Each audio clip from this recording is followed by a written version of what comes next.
Anch'io andrò a dare il via a camminare per la vita e poi partirò in macchina per andare a Pontina, dove usciremo con nuove idee, con nuove proposte. È sempre un momento di confronto, di incontro, dove l'obiettivo è quello di rafforzarsi.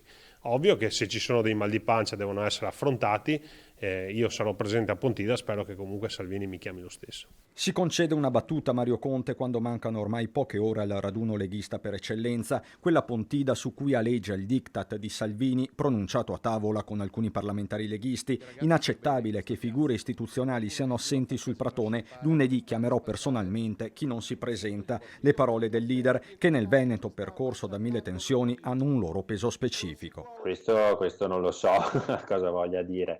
Io credo che voglia fare, come dicevo prima, un richiamo al fatto che comunque avere un ruolo apicale, avere un ruolo dirigenziale all'interno della Lega ha comunque anche dei doveri, cioè comporta dei doveri soprattutto nei confronti dei militanti, e visto che Pontida è la festa dei militanti, credo sia giusto che tutti noi si sia presenti e si porti proprio rispetto nei confronti di quella che è la nostra base. E c'è chi giura che le parole di Salvini siano indirizzate tra gli altri a Federico Canera, l'assessore regionale che se da un lato ha smentito il suo passaggio in Forza Italia, dall'altro non sta lesinando critiche alla gestione salviniana. La sua stessa presenza a Pontida è in bilico, ma non c'è solo Canera. Nel vortice restano i colleghi in giunta, Bottacin e Bulldog Marcato. Io voglio sperare che questi amici rimangano in Lega, che vadano a, diciamo, a smentire con le loro azioni quelli che sono questi articoli, perché la Lega ha bisogno di loro. Quanto ai temi, il nodo migranti resta quello prioritario, con Salvini che ha annunciato una nuova linea dura con l'intervento, se necessario, della Marina Militare